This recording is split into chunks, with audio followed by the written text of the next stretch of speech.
Olá, boa noite. Hoje é quarta-feira, dia 19 de junho de 2013. As manifestações de grupos que pedem melhorias em vários setores em nosso país. A internet se torna uma aliada e é usada para divulgar as ações dos movimentos e expressar a indignação da sociedade. Os 70 anos da consolidação das leis trabalhistas no Brasil. O combate ao uso e abuso do álcool e outras drogas. A UFO promove o primeiro encontro da sobriedade. Ingerir tantos remédios para diversas patologias num único dia pode fazer mal à saúde? O médico fala pra gente sobre este assunto. Estas e outras informações a partir de agora no TVU Notícias, que está no ar pela TV Universitária.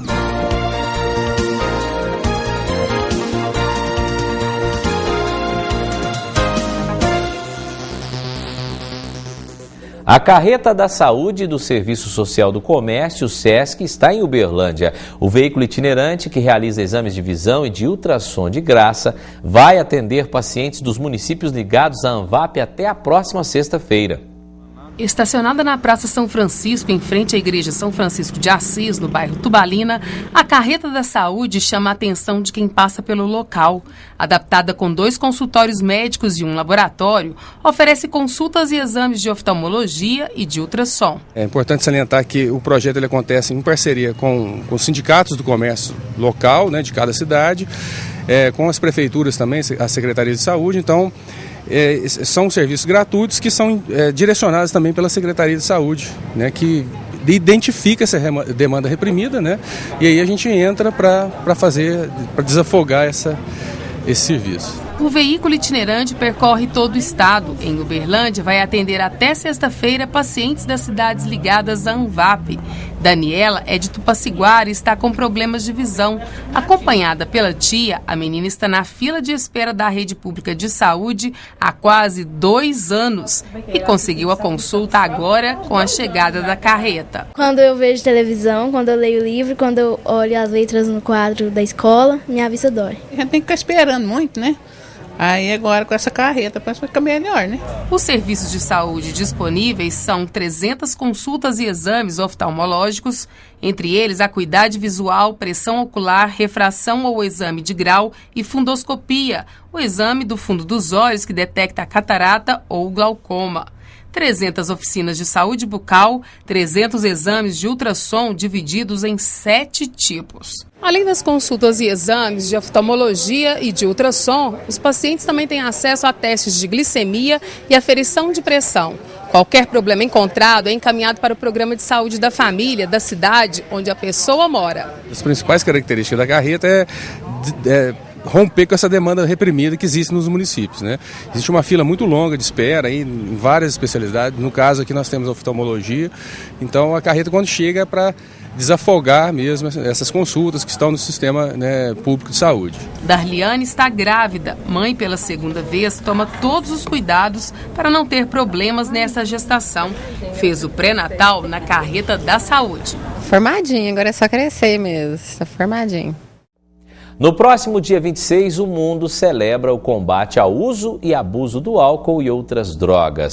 E antecipando as comemorações, a UFO vai realizar nesta sexta-feira o primeiro encontro da sobriedade. Para falar sobre este assunto, eu converso agora com a Maria Luísa Segato, que é coordenadora da Oficina da Vida, e um trabalho que vocês fazem há muito tempo, que é o da Oficina da Vida.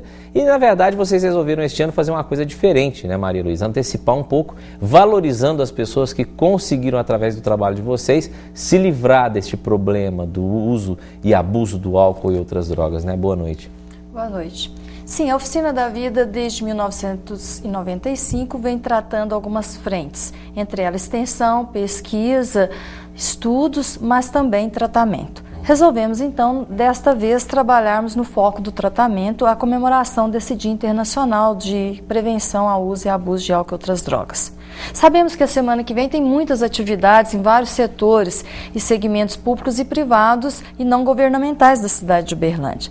Dessa feita, nós resolvemos, nessa sexta-feira, então, fazer algo focado para as pessoas que já estiveram nessa história da Oficina da Vida na parte de tratamento. Pois é, e o que vocês pretendem fazer na sexta-feira? Como é que vai ser essa homenagem, esse encontro dessas pessoas que estão sóbrias durante todo esse processo lá na Oficina da Vida?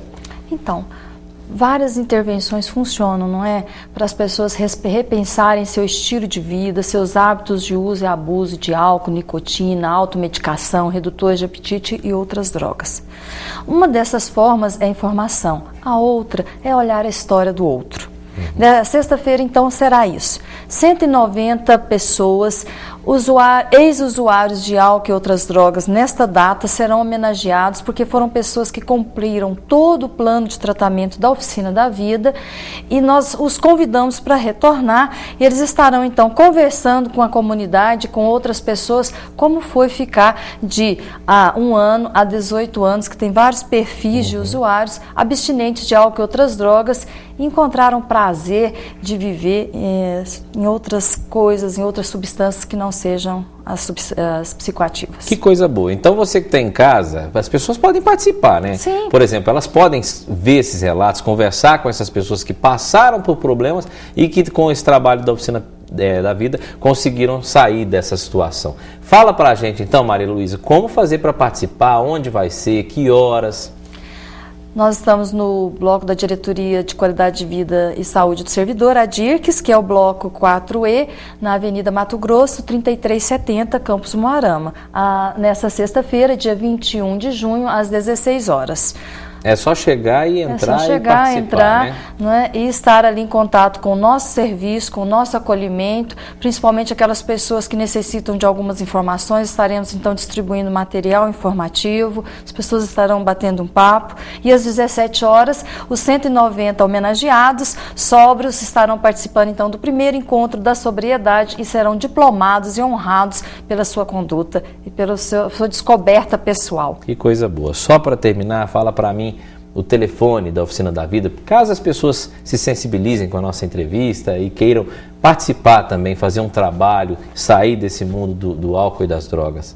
Não só sensibilizar, mas se ele for um servidor público federal, estudante da UFO ou dependente dos servidores públicos federais, nos procure. Nos procure para uma visita domiciliar, para uma entrevista, para conversar sobre essas coisas que estão fazendo um barulho no seu coração a respeito do seu uso de álcool e outras drogas. O telefone é 3218-2503. Tá certo. Maria Luísa, muito obrigado. Parabéns pela iniciativa e tomara que tenha muito sucesso na próxima sexta-feira. Nós é que agradecemos a participação. Veja como fica o tempo para esta quinta-feira. Em Minas Gerais, o dia será de tempo parcialmente nublado, com possibilidade de chuviscos. No Triângulo Mineiro, o tempo deve ficar ensolarado a parcialmente nublado. Em Uberlândia, dia ensolarado pela manhã e não há previsão de chuva. A mínima prevista é de 15 graus e a máxima de 26. Confira o tempo em outras cidades do estado. Em Unai, céu parcialmente nublado pela manhã. Não há previsão de chuva, mínima de 15 e máxima de 30 graus. Sol entre nuvens em São Gotardo, não deve chover, mínima de 13 e máxima de 25 graus. Céu coberto de nuvens em Iraí de Minas, sol no período da tarde, a máxima é de 27 graus. Em Monte Carmelo, o dia amanhece ensolarado, não há possibilidade de chuva, mínima de 15 e máxima de 26 graus. Daqui a pouco, ingerir tantos medicamentos para diversas patologias no único dia pode fazer mal à saúde? O médico fala pra gente sobre este assunto. Quando eu te peço pra tomar cuidado, quando eu te digo que eu tô te esperando, quando eu te imploro pra pensar na gente, eu tô com medo de te perder. Você cruzando cada estado, noite após noite, sem nenhum descanso. Eu tô com medo de te perder.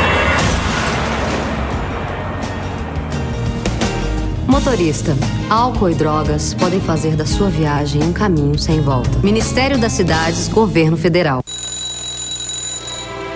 Se você apresentar febre alta, dor de cabeça, dor atrás dos olhos, no corpo e nas juntas, procure uma unidade de saúde. Pode ser dengue. Caso você já tenha sido diagnosticado e apresentar dores abdominais e vômito, não perca tempo. Retorne à unidade de saúde. Pode ser a forma grave da doença. O SUS preparou milhares de profissionais de saúde para te atender melhor. Juntos, somos mais fortes nesta luta. Com as drogas é sempre assim. No começo, tudo parece uma incrível viagem. Mas aí, Você vai perdendo o controle, cada vez mais, até que uma hora você chega ao fim da linha. Ligue e peça ajuda. Você não está sozinho na luta contra as drogas. Governo de Minas. Remédio para pressão alta, diabetes, enxaqueca, gastrite, dor no corpo, alergia, gripe.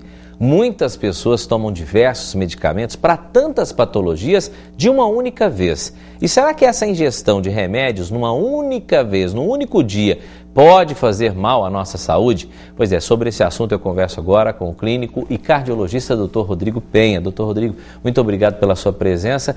É esse tanto de dorzinha, é esse tanto de problema que o brasileiro tem no dia a dia, ainda mais com a vida estressante que a gente leva, e cada, digamos assim, de meia hora, de uma hora, tem alguém tomando um medicamento. E aí, nessa hora? Um atrapalha o outro, ao invés de melhorar, piora. Boa noite. Boa noite.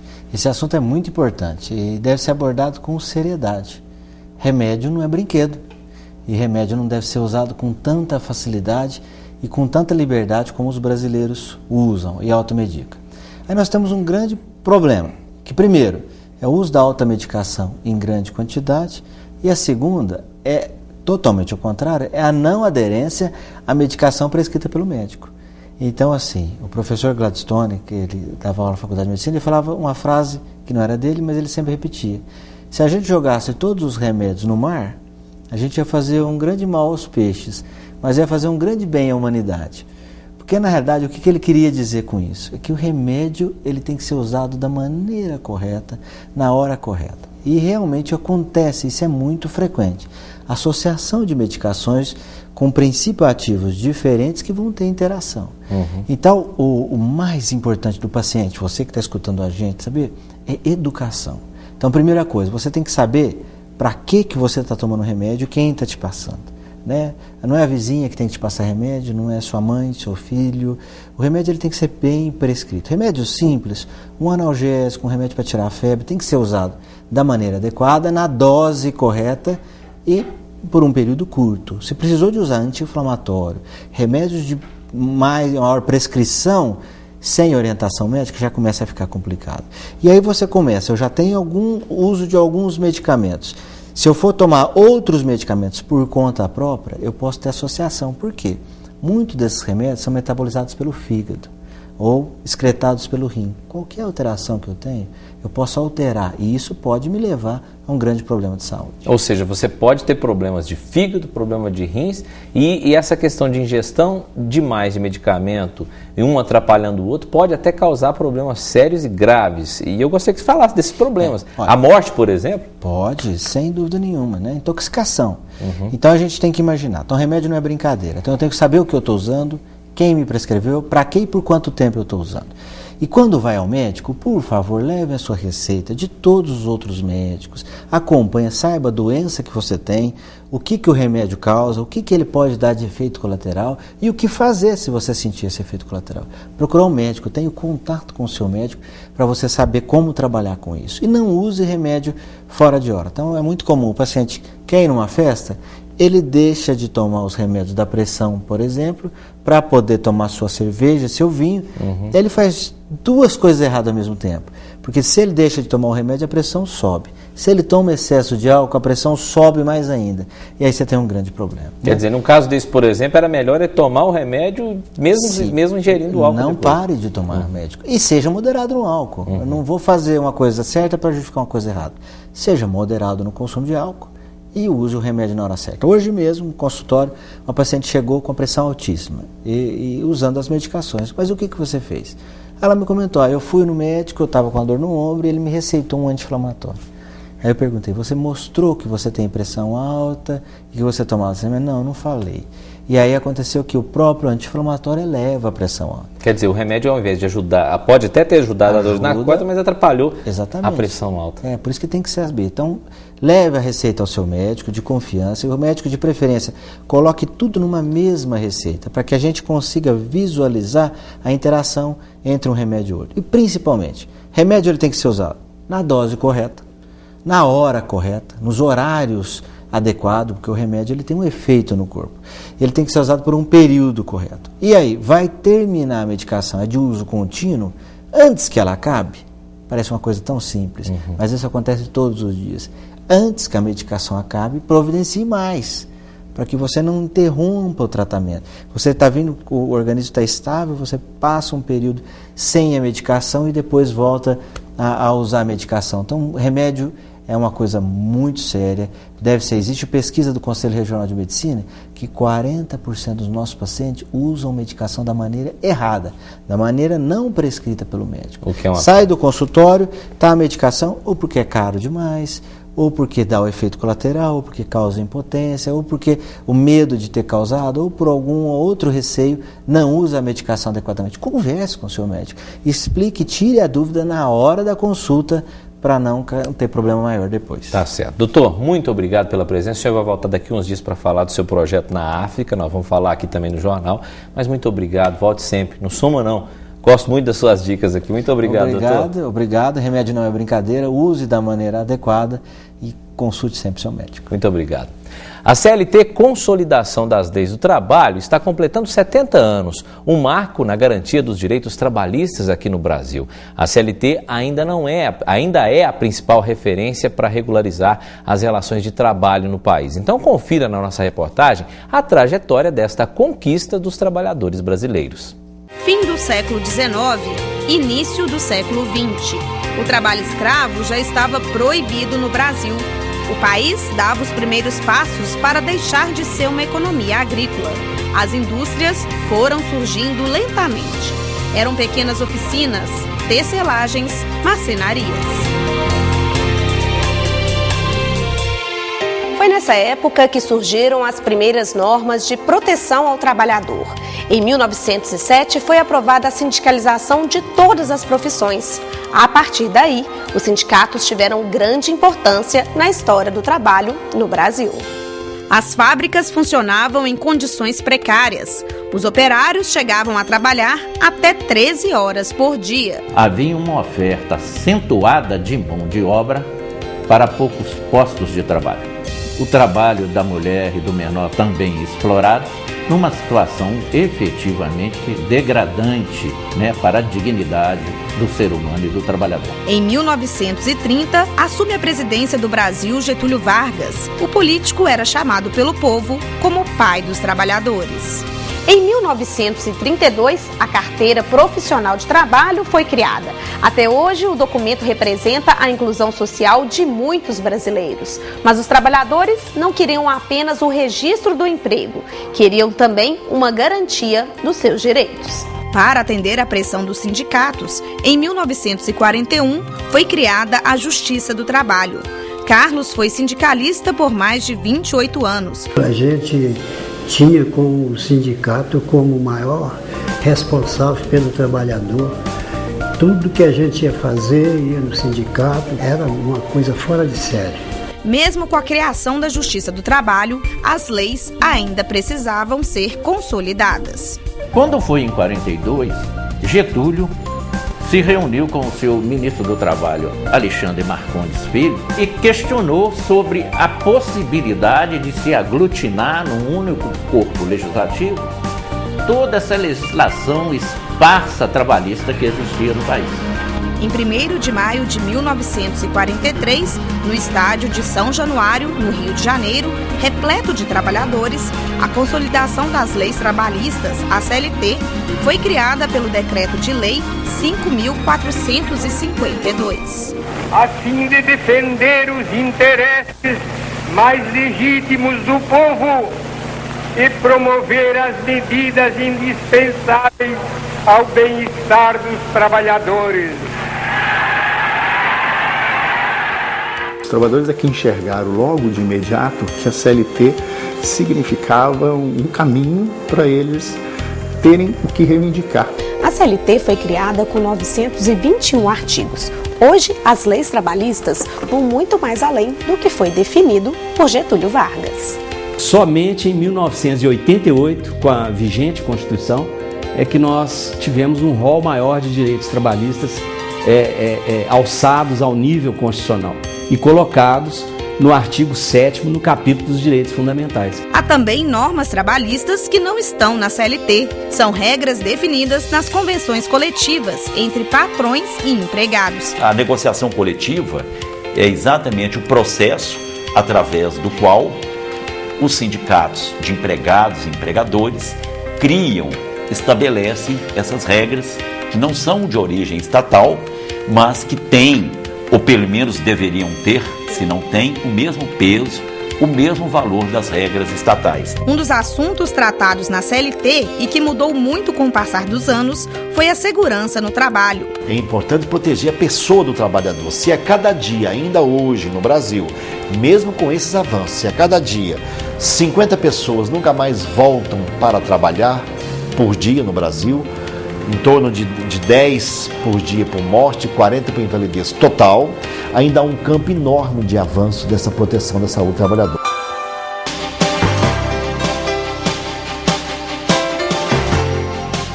"70 anos se passaram.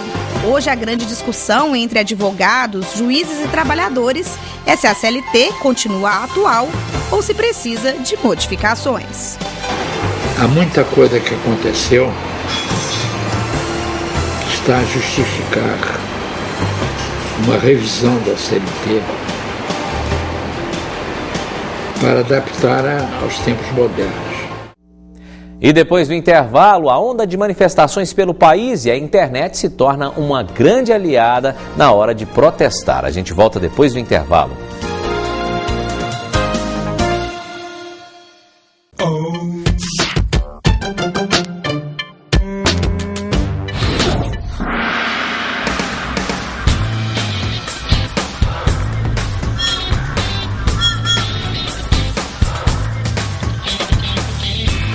Só é motorista quem é habilitado. Hoje, mais de 6 milhões de brasileiros estudam no campo. Essa garotada está cada dia mais esperta. E para que eles tenham cada vez mais acesso a uma educação de qualidade, o governo federal criou o Pronacampo. Agora, ninguém segura mais esses meninos. O Pronacampo vai construir escolas com bibliotecas, laboratórios de informática, oferecer transporte de qualidade, ensino profissionalizante e educação em tempo integral. Enfim, as mesmas oportunidades oferecidas nas escolas da cidade. As coisas estão mudando mesmo.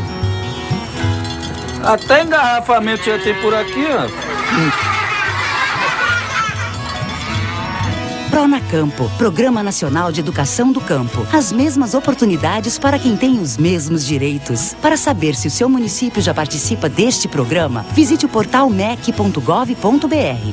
Ministério da Educação, Governo Federal. Desde o início da semana, as principais capitais brasileiras têm sido palco de grandes manifestações de grupos que pedem melhorias em vários setores do nosso país. A internet se tornou uma aliada dos manifestantes que usam a rede para divulgar ações dos movimentos e também expressar a indignação da nossa sociedade.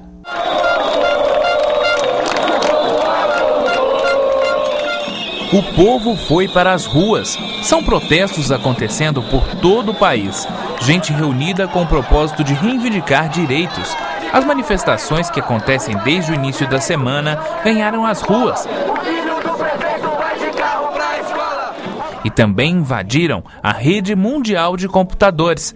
Nas redes sociais, os comentários e publicações deram força ao movimento. Na segunda-feira, quando aconteceu a maior aglomeração popular, o mapeamento apontou mais de 500 mil publicações entre posts e comentários falando sobre o assunto. Entre os termos mais mencionados, o Vem Pra Rua, o Gigante Acordou, Muda Brasil e Sem Violência. Segundo esta professora da Universidade Federal de Uberlândia, especialista em mídias sociais, a internet teve um papel importante nestas manifestações. Tanto da parte da organização dessas manifestações, porque começou um movimento nas mídias sociais e aí depois saiu, né, foi para as ruas mesmo, e agora na disseminação de informações, na publicação de notícias, de vídeos, de fotos, de convocações para outras mobilizações. Então, assim, essas mídias sociais elas estão sendo assim primordiais quase nessa movimentação. Ainda segundo a especialista, com esta grande quantidade de informações na rede, é preciso ter cuidado, como por exemplo, não acreditar em tudo o que se lê. Tem informação falsa, tem informação produzida, né? Assim, tem informação que é plantada, né? Tem pessoal profissional também. Então, é plantado às vezes para gerar uma interpretação de algum fato distorcida do que realmente aconteceu, né? Então, a gente tem que tomar muito cuidado com o que vê e ver tudo o que está acontecendo, ver tudo que está sendo postado e tal, e analisar. Em Uberlândia, as faixas espalhadas anunciam as manifestações que devem acontecer na cidade. Essa estudante do curso de História é uma das organizadoras do movimento. Foi criado um evento no Facebook e mais de 27 mil pessoas confirmaram a participação. A internet vem cumprindo um papel importantíssimo, que é o papel de divulgação e de mobilização mesmo. A gente vê que a internet vem potencializando, né, a nossa organização, mas ainda permanecem, né, também a organização presencial. Este outro estudante acredita que as manifestações podem ajudar a melhorar o país. Então esse processo é um processo que a população está aprendendo a reivindicar, né, nas ruas, né, seus direitos, né, e com isso eu acho que esses atos, né, eles têm uma importância e eles são vitais para a mudança da política e da realidade brasileira. Segundo este cientista político, este é um momento importante para a sociedade brasileira. Esse é um bom sinal para a construção da democracia no Brasil, de que a sociedade civil consegue reivindicar e demandar seus direitos sociais. A agenda colocada pelo movimento vai além da questão do transporte, a qualidade de todo o serviço público, das políticas públicas, na saúde, na educação, na transparência da utilização dos recursos públicos, no caso, né, do questionamento do que foi gasto na construção, né, dos estádios para a Copa do Mundo. Isso é um sinal consistente de que o sistema político na democracia brasileira não representa os interesses da sociedade civil.